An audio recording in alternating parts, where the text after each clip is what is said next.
Welcome to our YouTube channel. ચાલો તો આજે જોઈએ એકાઉન્ટની અંદર ચેપ્ટર 1 થિયરી આપણે સંપૂર્ણ પૂરી કરી. કુલ 4 ગુણનો ચેપ્ટર છે, જેમાં એક દાખલો 3 ગુણમાં પૂછાય છે વિભાગ સી ની અંદર. એ દાખલાની હવે આપણે શરૂઆત તરફ જઈએ તો સ્વાધ્યાયની અંદર ચોપડીમાં કુલ 11 દાખલા છે, જેમાં ઉલકા દાખલા જે છે આપણા 11, તેમાં દરેક દાખલામાં અલગ અલગ રીત છે. એક પછી એક રીત તરફ જઈએ. જેમાં પહેલી રીત છે રીત નંબર 1, ઉપાડ પર વ્યાજની ગણતરી. રીત નંબર 2 કઈ છે? ઉપાડ પર વ્યાજની ગણતરી. તો ઉપાડ પર વ્યાજની ગણતરીનું સૂત્ર I બરાબર PRN છેદમાં 100, જ્યાં P બરાબર તમારે જે વ્યાજની રકમ છે તે લેવાની. વ્યાજની મૂળ રકમ અથવા આપણે એને કહી શકીએ મુદ્દલ. ત્યાર પછી R બરાબર વ્યાજનો દર, જે આપણે ટકામાં આપેલો હોય છે, અને N એટલે સમય. નિયમ અનુસાર આ સૂત્ર તમે ધોરણ 7, 8 માં શીખી ગયેલા હશો. આ એટલે ઇન્ટરેસ્ટ, જેને આપણે વ્યાજ કહીએ. PRN છેદમાં 100, જ્યાં P એટલે પ્રિન્સિપલ એટલે કે વ્યાજની મૂળ રકમ જે આપેલી હતી એટલે મુદ્દલ, R એટલે વ્યાજનો દર ટકા, અને N એટલે સમય, જે નિયમ અનુસાર એટલે કે કઈ રીતે એ આપણે આ ચેપ્ટરમાં નવા નિયમ છે જે તમે પહેલા લખતા એક્ઝામમાં લેવાતા નથી. તો એ નિયમ અનુસાર પહેલો નિયમ છે દર માસની શરૂઆતમાં લખવાના 78/12. નંબર 2, દર માસની અંતે બરાબર 66/12. નંબર 3, દર માસની 15 તારીખ બરાબર 72/12. આ એના નિયમ હતા. આ નિયમ અનુસાર તમારે અહીંયા n મૂકવાનો હોય છે. નિયમ અનુસાર n મૂકવાનો હોય છે. જો વ્યક્તિ દર માસની શરૂઆતમાં ઉપાડ કરે, કે દર માસની શરૂઆત એટલે કે પહેલી તારીખે જો ઉપાડ કરેલો હોય, તો n ની જગ્યાએ તમારે કેટલા લેવાના? 78/12. જો એ જ વ્યક્તિ દર માસને અંતે ઉપાડ કરે તો તમારે n ની જગ્યાએ 66/12 મૂકવાના, અને એ જ વ્યક્તિ દર માસને 15 તારીખે ઉપાડ કરે તો મૂકવાના 72/12. હવે વિદ્યાર્થી મિત્રો, તમે વિચારતા હશો 78/12, 66/12, 72/12 કઈ રીતે આવ્યા? તો એની ગણતરી સમજીએ એ પહેલા આપણે દાખલો પૂર્ણ કરીએ. દાખલો પૂર્ણ થઈ જાય ત્યાર પછી હું તમને આ ગણતરી સમજાવું. તો સ્વાધ્યાયની અંદર દાખલા નંબર 1 છે. રકમમાં ધ્યાન આપશો કે એક ભાગીદાર પેઢીમાંથી દર મહિનાને અંતે એક સરખી રકમનો ઉપાડ કરે છે. જો દર મહિનાને અંતે એટલે કે દર મહિનાને અંતે એક સરખી રકમનો ઉપાડ કરે છે. વર્ષના અંતે કુલ વાર્ષિક ઉપાડ 12,000 કરેલ છે. જો ઉપાડ પર વાર્ષિક 12% લેખે વ્યાજ ચૂકવવાનું હોય, વ્યાજ વસૂલ કરવાનું હોય, તો વર્ષના અંતે ઉપાડ પર વ્યાજ મળે. આ રીતે તમને રકમ આપેલી હોય છે. આ રકમમાં જે આ મુદ્દલ હોય એ આપણે કૌંસમાં લખી દેવાનું દર માસ, એટલે કે દર માસની મૂડી જોઈએ. જો વાર્ષિક હોય તો એને મહિનામાં ફેરવવાની. તો અહીંયા તમને કુલ મુદ્દલ કેટલી આપેલી છે? તો 12,000. વાર્ષિક છે એને આપણે માસિકમાં ફેરવીએ તો દર માસનો ઉપાડ બરાબર 12,000 ભાગ્યા 12 માસ, કેમ કે વાર્ષિક આપેલો છે એટલે તો મહિનાનો ઉપાડ કેટલો થયો? 1000. જો વિદ્યાર્થી મિત્રો તમને આ વાર્ષિક છે ને ભાગ્યા 12 કર્યા, 6 માસિક હોય તો ભાગ્યા 6 કરવાના, 3 માસિક હોય તો ભાગ્યા 3 કરવાના. જે રીતે તમને જેટલા મહિનાના ઉપાડ હોય એટલામાંથી 1 મહિનાનો ઉપાડ કરવાનો. આપણે અહીંયા 1 મહિનાનો ઉપાડ જોઈએ. જો ડાયરેક્ટલી એક આપ્યો તો કોઈ પ્રશ્ન રહેતો નથી. ત્યાર પછી ઉપાડ ક્યારે કરે છે? દર માસને અંતે તો આપણે n કેટલો લેવાશે? 66/12.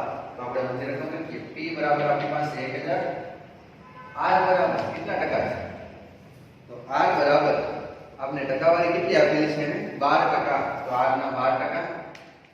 ત્યાર પછી n જે આપણે લેવાનું કેટલો? 66/12. કારણ કે દર માસને અંતે ઉપાડ કરે છે એટલે. તો સૂત્ર મૂકીએ. I બરાબર PRN/100. રકમ લખીએ. P એટલે 1000 ગુણ્યા R એટલે 12 છેદમાં સૂત્રના 100. n છે એની ગુણ્યા આપણે અલગ રાખવાનું. કેટલા છે? 66/12. આ રીતે લખી દેવાનું. આ નીચે ગુણાકાર લખી દો તો પણ ચાલશે. આ રીતે P એટલે 1000, R એટલે 12 જે ટકા છે એટલે છેદમાં 100 એટલે ટકા મૂકવાના નહીં, ગુણ્યા n એટલે 66/12. તો આ ગુણાકાર કરશો તો તમને જવાબમાં છેલ્લે મળશે ₹660. જે આનું શું થશે? વ્યાજ. આ રીતે દાખલો 3 ગુણમાં પૂછાય. આપણા સિલેબસની અંદર ત્યારે બે જ ગણતરી મહત્વની છે. દર માસની શરૂઆત 78 અને દર માસની અંતે 66. આ બે ગણતરી તમને આ ચોપડીમાં પૂછવાની વાત છે. જે જૂના સિલેબસની અંદર વધારે ગણતરી પૂછા જવી છે ને આપણે 3 નોર્મલ યાદ રાખવાની. દર માસની શરૂઆતમાં હોય તો 78, દર માસની અંતે હોય તો 66 અને 15 તારીખે હોય તો 72. હવે આપણે સમજીએ કે 78, 66 અને 72 કઈ રીતે હતી. ઓકે, આ ગણતરી તમને સમજવા માટે છે, લખવાની કોઈ જરૂરિયાત રહેતી નથી. એટલે જો લખ્યું હોય તો તમે લખી શકો. તો આપણે સૌપ્રથમ પહેલા લખીશું માસ એટલે કે મહિના. જેમાં આપણે 12 માસ હોય છે. જાન્યુઆરી, ફેબ્રુઆરી, માર્ચ, એપ્રિલ, મે, જૂન, જુલાઈ, ઓગસ્ટ, સપ્ટેમ્બર, ઓક્ટોબર, નવેમ્બર. જાન્યુઆરી, ફેબ્રુઆરી, માર્ચ, એપ્રિલ, મે, જૂન, જુલાઈ, ઓગસ્ટ, સપ્ટેમ્બર, ઓક્ટોબર, નવેમ્બર અને ડિસેમ્બર. એટલે કે 1, 2, 3, 4, 5, 6, 7, 8, 9, 10, 11 અને 12 માસ આપણા પૂરા થયા. ત્યાર પછી રજા આપણે સમજીએ તે આ રીતે આપણી પાસે છે કોષ્ટક. હવે વાત એ છે કે આ પહેલો મુદ્દો સમજીએ દર માસની શરૂઆત. તો આને કે આપણે શરૂઆત. હવે દર માસની શરૂઆતમાં તમે કરો ધારો કે જાન્યુઆરીની પહેલી તારીખે તમે વ્યાજે પૈસા લાવ્યા હોય તો જાન્યુઆરીનું વ્યાજ ચૂકવવું પડે. જાન્યુઆરીની પહેલી તારીખે તમે પૈસા લાવો તો જાન્યુઆરીનું વ્યાજ ચૂકવવું પડે. હા, ચૂકવવું પડે. તો જાન્યુઆરીનું ચૂકવશો, ફેબ્રુઆરીનું ચૂકવો, માર્ચ મહિનો બધા જ મહિનાનું ચૂકવો. તો જ્યારે જાન્યુઆરીનું ચૂકવો એટલે 12, એના પછીના 12 મહિના છે. હવે અહીંયા આવ્યો ત્યારે 11, અહીંયા આવશો ત્યારે 10, 11, 10, અહીંયા આવશો ત્યારે 9, 8, 7, 6, 5, 4, 3, 2 અને 1. એટલે ડિસેમ્બરમાં આવે 1. અને આનું તમે ટોટલ મારશો તો આવશે 78 લખ્યો છે.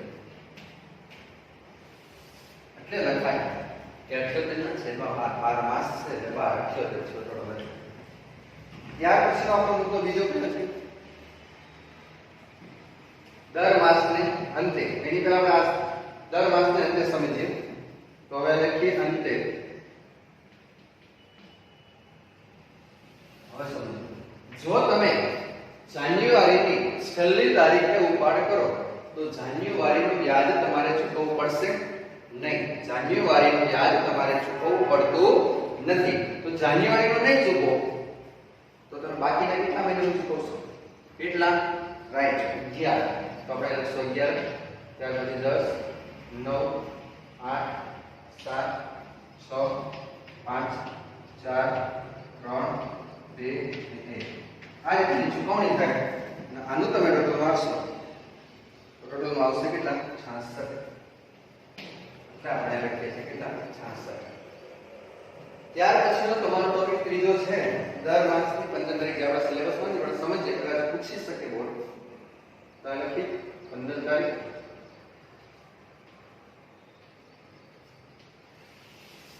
તો હવે ધારો કે તમે જાન્યુઆરીની 15 તારીખે ઉપાડ કરો છો જાન્યુઆરીની 15 તારીખે તમે ઉપાડ કરો છો તો એ દરમિયાન આગળના 15 દિવસનું વ્યાજ તમારે ચૂકવવું પડતું નથી તો પાછળના 15 એટલે કે અડધો મહિનો ચૂકવવો પડે તો એ કેટલો થાય 11 નીચેના અને અડધો એટલે 11 પ્લસ અડધું એટલે 11.5 એવું આપણે કહી શકીએ તો આપણે લખશું અહીંયા 11.5 તો અહીંયા આવશે ત્યારે 10.5 9.5 8.5 7.5 6.5 5.5 4.5 3.5 2.5 1.5 અને 0.5 અને આનું તમે ટોટલ મારશો તો તમને જવાબમાં મળશે 72 72 એટલે આવે છે આ 72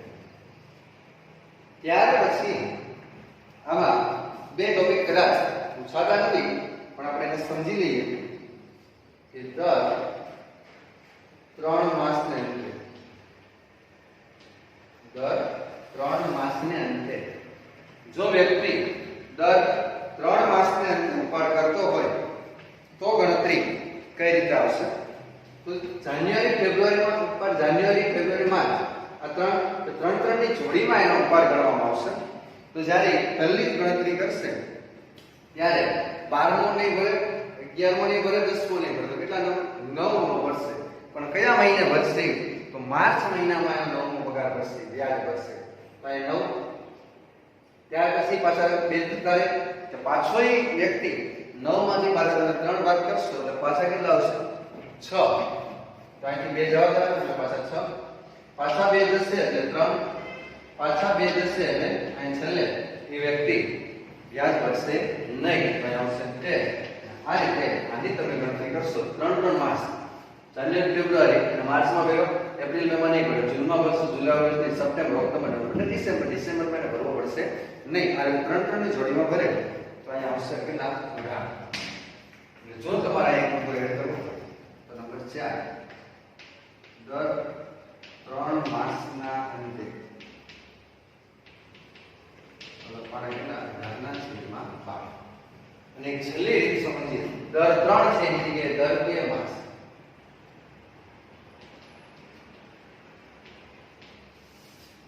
દર 2 માસ એટલે કે 1 મહિનો છોડી 1 મહિનો તો 12મા મહિનામાં ઉપાડ કર્યો તો એ 12મા ના 11મો નહીં ભરે કેટલો ભરશે 10 ગુણ્યા 10 પછી 9મો નહીં ભરે અહીંયા આવશે 8 ત્યાર પછી નહીં ભરે એટલે પાછો આવશે 6 અહીંયા એક છોડીને 6 એક છોડી પહેલા જાન્યુઆરીમાં નહીં ફેબ્રુઆરી માર્ચમાં નહીં એપ્રિલ મેમાં નહીં જૂન ત્યાર પછી જુલાઈ નહીં ઓગસ્ટ સપ્ટેમ્બર નહીં ઓક્ટોબર નવેમ્બર નહીં ડિસેમ્બર છેલ્લે આવી જશે અહીંયા આવશે ડિસેમ્બરમાં ડેશ આ રીતે આગળ માસનો ચૂકવણી કરશે તો આનું તમે ટોટલ મારશો તો આવશે 30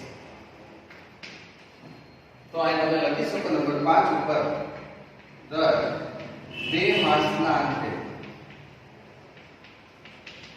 30/12 આ રીતની ગણતરી તમને સમજવા માટે આખું ટેબલ છે પર્યાપ્ત સમજીએ 78 કઈ રીતે આવે તો દર માસ છે એટલે 12 11 10 9 78 થાય અંતે આ પહેલા મહિનાનો પગાર છોડી દો વ્યાજ છોડી દેવાનો એટલે 11 થી શરૂ થાય વચ્ચે આ 12માનો અડધો એટલે 11 અને 12 ની વચ્ચે એટલે 11.5 દર 3 માસ આવે પહેલો બીજો છૂટો એટલે ત્રીજા ચૂકવું ચોથો પાંચમો છૂટે છઠ્ઠા ચૂકવે 7 8 છૂટે 9 પછી 10 11 અને 12 નો રહેશે ત્રીજા મહિના પછી છૂટો વર્ષમાં 3 વાર છૂટે જ્યારે બે વાર એટલે 5 વાર ચૂકવે એટલે પહેલા દિવસે ફેબ્રુઆરી એટલે બબેની જોડી એટલે પહેલું છૂટી જાય એટલે બબેની જોડીમાં એની ગણતરી કરવાની સલાહ આપી છે આપણા સિલેબસમાં જે મહત્વની છે આ બે છે દર માસની શરૂઆત 78 અને 10 માસના અંતે ખાસ વિદ્યાર્થીઓ પરીક્ષામાં જે વિદ્યાર્થીઓ ભૂલ કરે એ ટોપિક આ છે કે વાર્ષિક ઉપાડ પર વ્યાજ ગણાય છે વાર્ષિક ઉપાડ પર વ્યાજ ગણાતું નથી તમારે વર્ષમાંથી મહિનાની અંદર ફેરવી ત્યાર પછી આ વ્યાજની ગણતરી કરવાની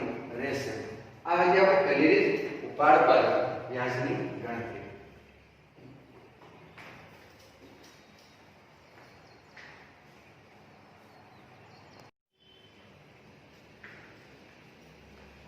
ચલો હવે જોઈએ આપણે ચેપ્ટર નંબર 1 ની રીત નંબર આગળની પદ્ધતિનું નામ લખીએ.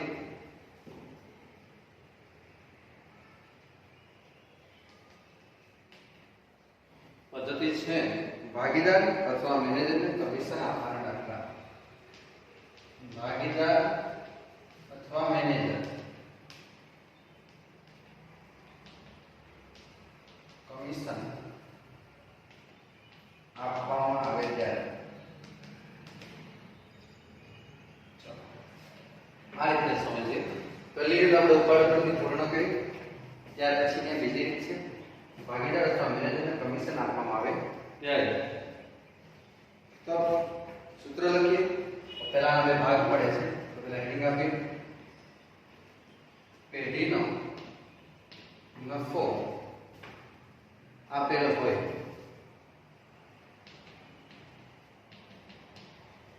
તો અમે ભાગ કરીએ. પહેલો ભાગ લખાય છે જો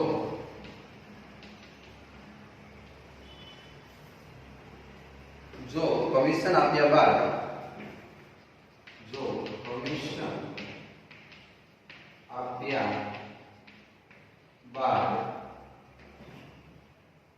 વધતા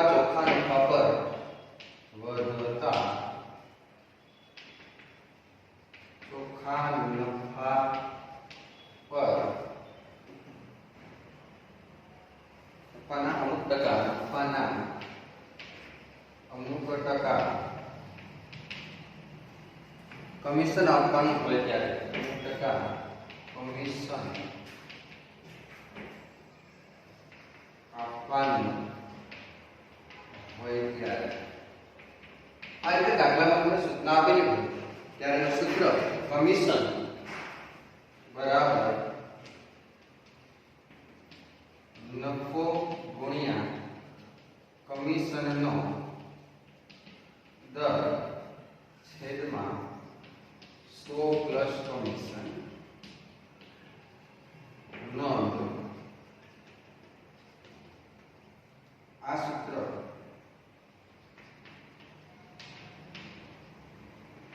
બે વાર કમિશન શબ્દ રકમમાં આપેલ હોય ત્યારે ઉપયોગ થાય. ત્યાર પછી બીજો ભાગ છે લખીએ. બીજા ભાગની અંદર સૂચના એવી છે જો સીધું જ નફા પર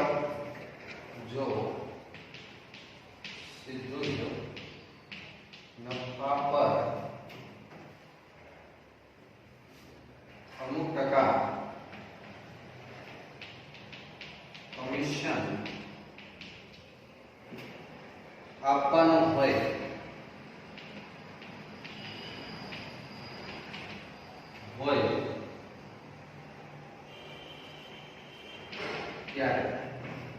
ત્યારે સૂત્ર બનશે કમિશન બરાબર નફો ગુણ્યા કમિશનનો દર છેદમાં 100. નોંધ આ સૂત્ર એકવાર કમિશન શબ્દ રકમમાં આપેલ હોય ત્યારે ઉપયોગ કરવો. આ રીતમાં બે સૂત્ર છે એટલે આ રીતે સમજીએ. આગળ સીધે દાખલા પર રીત નંબર જો આગળની આપણી આવી એ છે ભાગીદાર અથવા મેનેજરને કમિશન આપવાનું હોય ત્યારે. તો તો એની અંદર બે સૂત્ર છે પણ એના ભાગ આપણે સમજ્યા. તો પહેલું છે નફો આપેલો હોય. નફો આપ્યો હોય તો હવે કયું સૂત્ર ક્યારે મૂકવું એની માટેનું હેડિંગ વાંચીએ. જો કમિશન આપ્યા બાદ વધતા નફાના અમુક ટકા કમિશન આપવાનું હોય ત્યારે વધતા નફાના અમુક ટકા.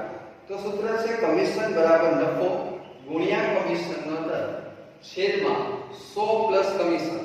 એટલે કે આ જે કમિશનનો દર છે એ જ આવ્યો. કમિશનનો દર પણ લખી શકો છો, કમિશન પણ લખી શકો છો.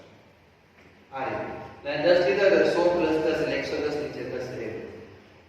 હવે આ સૂત્ર ક્યારે ઉપયોગ કરવું? તો નોંધ મેં લખાવેલી છે, યાદ રાખવાની કે સૂત્રમાં બે વખત કમિશન હોય છે.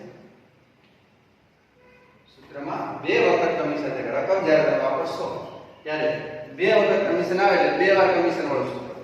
રકમમાં બે વાર કમિશન આવે એટલે સૂત્રમાં બે વાર કમિશન આવે એ સૂત્ર મૂકવાનું. આ આપણું ધેટ્સ ઓલ. રકમમાં બે વાર કમિશન, સૂત્રમાં પણ બે વાર કમિશન. હવે જ્યારે સીધું જ નફા પર અમુક ટકા કમિશન આપવાનું તો આમાં તો કમિશન એક જ વાર છે. તો સૂત્રમાં પણ એક જ વાર આપણે નોંધમાં પણ આપણે લખેલું છે કે એક વાર કમિશન આવે ત્યારે આમાં આપણે લખી દીધું બે વાર કમિશન શબ્દ આવે. આમાં કેટલી વાર? એક વાર. તો એનું સૂત્ર છે કમિશન બરાબર નફો ગુણ્યા કમિશનનો દર છેદમાં 100.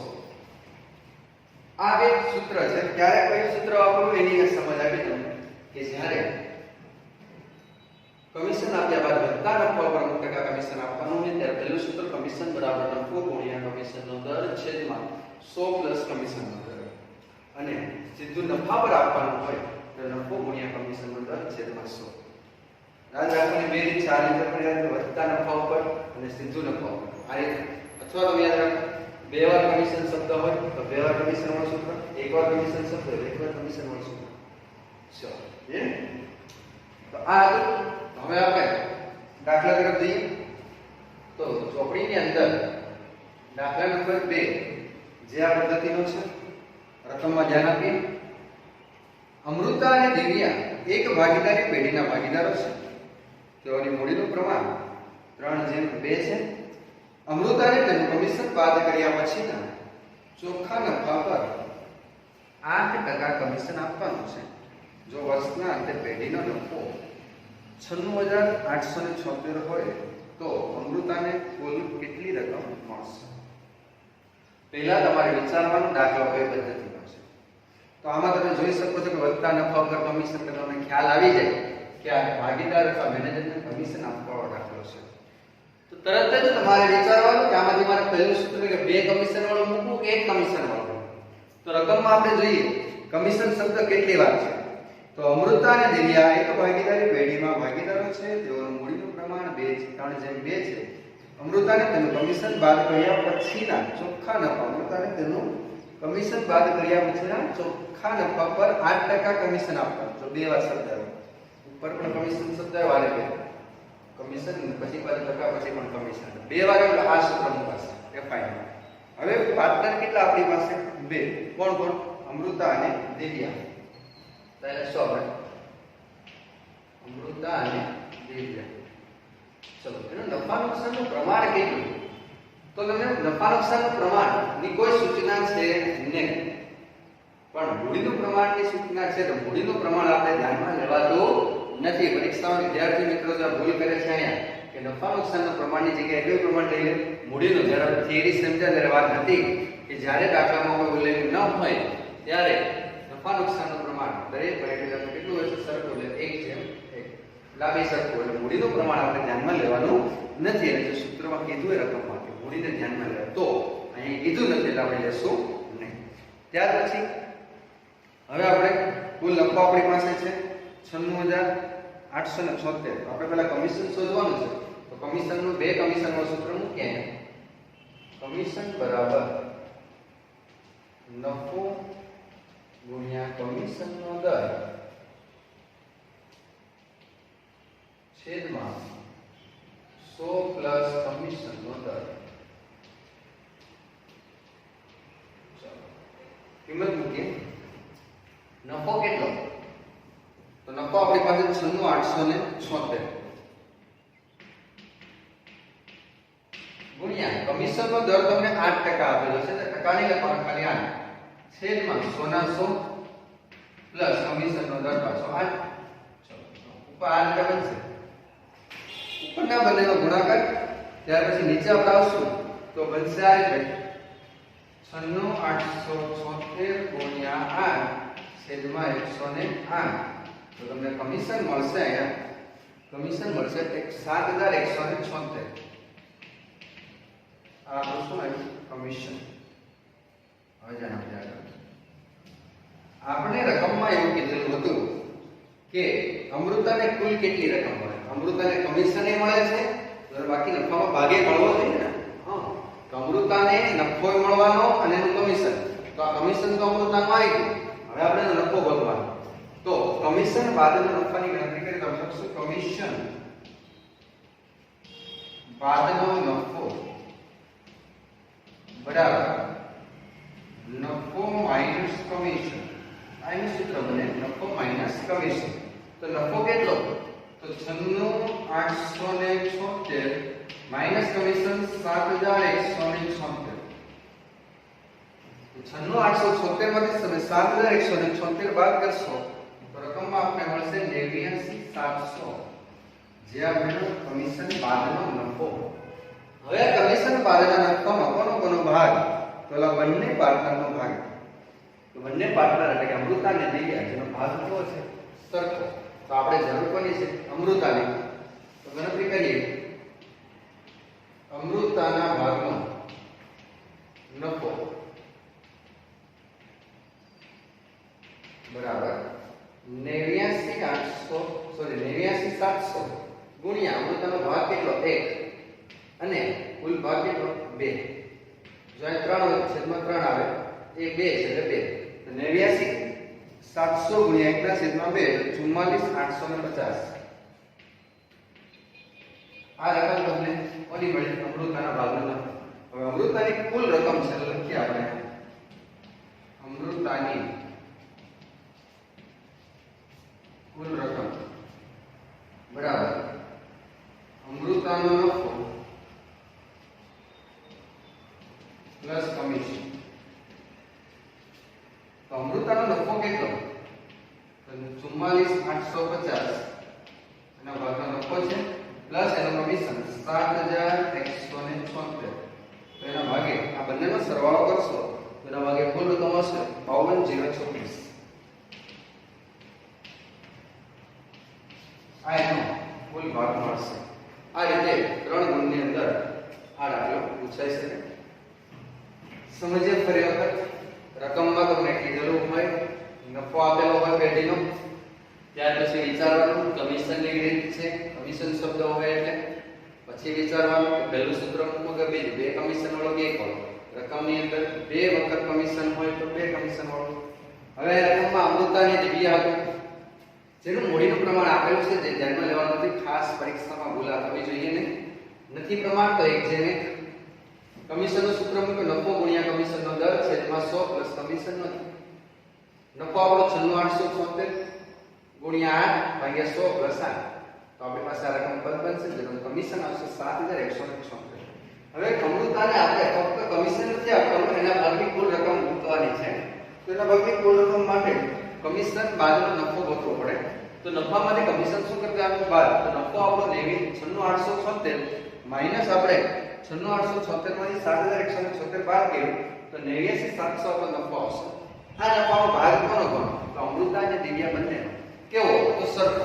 તો એના સીધા 2 ભાગ કરો અથવા 1/2 કરીને કરો તો 44850 એ આવશે. તો અમૃતાની કુલ રકમ, અમૃતાનો નફો પ્લસ કમિશન 44850 પ્લસ 7176. તો જવાબ આવશે 52026. આ એને કુલ રકમ મળી. કોને? તો અમૃતાને. આ રીતે આ દાખલો તમે ગણી શકો. ત્યાર પછી જે દાખલા નંબર 3 છે એની આપણે ગણતરી કરશું. આ ગણતરીનો રહેવા દો છે, સમજવામાં સરળ રાખો.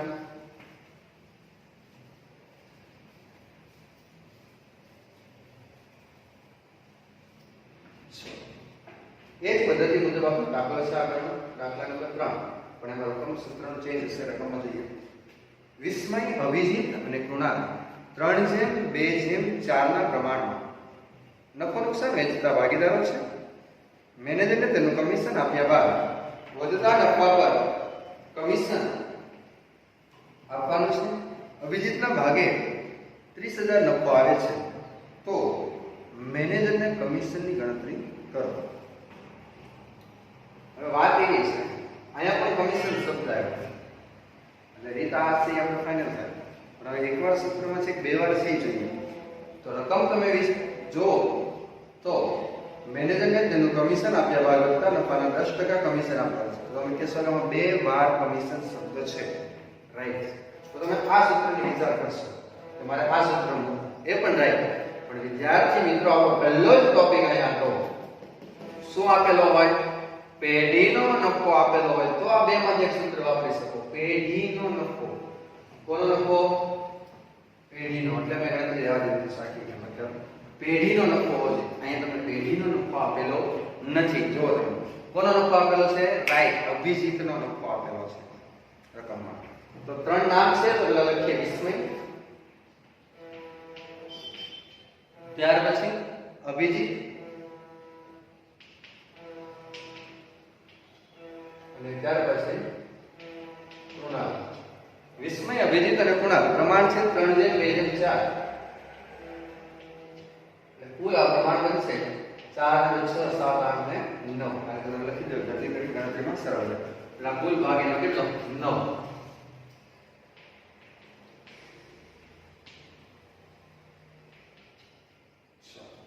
હવે તમને મેનેજરને કમિશન આપવાની વાત છે કેટલા ટકા? 10%. કેના ઉપર? નફો. નફો કુલ મળી જાય તો વાત થાય. આ સૂત્ર લાગે કમિશન બરાબર નફો ગુણ્યા કમિશનનો દર છેદમાં 100. આ નફો ક્યારે લાગે? પેઢીનો નફો હોય ત્યારે. આપણે પેઢીના નફાની ગણતરી કરવી છે તો આપણી પાસે કોનો ભાગ આપેલો છે? અભિજીતનો ભાગ આપેલો છે. કેટલો ભાગ છે એનો નફામાં? 30,000 નફો મળે છે. તો આપણે અહીંયા લખશે અભિજીત અને એનો નફો. હવે સમજો અભિજીતનો ભાગ કેટલો છે? 2. જો 2 ભાગે તમને નફો કેટલો મળે છે? એને 30,000 રૂપિયા રકમમાં આપેલું છે કે અભિજીતને 2 ભાગે કેટલા મળે છે? 30,000 રૂપિયા. તો આપણી પાસે કુલ ભાગ કેટલો છે? 9. ક્યારે કેટલા? પણ એક જ સમજો, અભિજીતના ભાગે 2 છે તો 2 ભાગે એને 30,000 રૂપિયા મળતા હોય તો આપણો કુલ ભાગ કેટલો છે?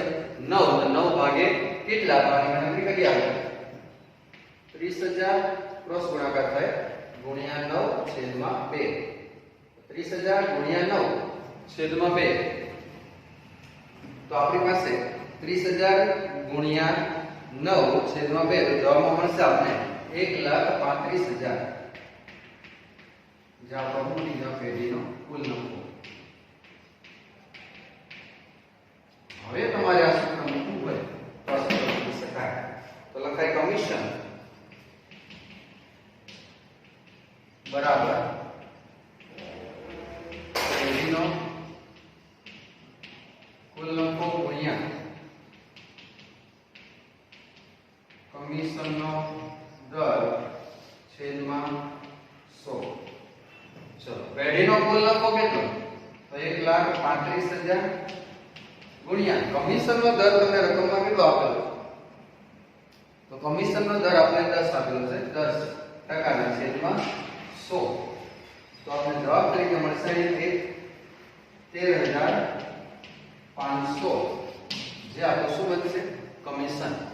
હવે રકમમાં આપણે ફક્ત મેનેજરના કમિશનની ગણતરી માંગી છે તો આ જ આપણું મેનેજરનું કમિશન બનશે. ફક્ત તમે શું કીધું છે? મેનેજરની ગણતરી. પણ આપણે મેનેજરની ગણતરી માટે ડાયરેક્ટ આ સૂત્ર મૂકી શકતા હતા પણ એમાં આપણો અપાર્ટ નો હતો નફો જે આપણી પાસે નહોતો. હતો ખરો પણ કોનો હતો? એ ફક્ત આપણી પાસે ભાગીદારનો હતો. પેઢીનો નફો હતો નહીં. આપણે પેલા પેઢીના નફામાં કન્વર્ટ કર્યો ત્યાર પછી મેળવ્યો. તો અભિજીતના ભાગ ઉપર ચાકો કર્યો. જ્યારે તમને ડાયરેક્ટ પેલી આગળ લીધું તેમ આ રીતે હતું કે પેઢીનો નફો આપેલો હોય તો જ આપણે સૂત્રનો ઉપયોગ થાય. ઉપર જ હેડિંગ છે પેઢીનો નફો આપેલો હોય ત્યારે જ આ સૂત્ર ઉપયોગ થાય. પેઢીનો નફો ન હોય તો આપણે કરી શકીએ નહીં. પણ આ રીતે હોય ત્યારે ભાગીદારનો ભાગ 2 છે ત્યારે નફો 30 તો કુલ ભાગ 9 ત્યારે કેટલા? 1 35 એના દબાણ કેટલા ટકા? 10% કમિશન આપવાનું પછી કોઈ મેનેજમેન્ટ કમિશન તમને કેટલું મળશે? 13500. આ પદ્ધતિ આપણે અહીં પૂર્ણ થાય. આ દાખલો પણ 3 ગુણમાં પૂછાય અને આગળનો દાખલો પણ 3 ગુણમાં પૂછાય. હવે પછી આની નેક્સ્ટ પદ્ધતિ તરફ આપણે જશું આગળ.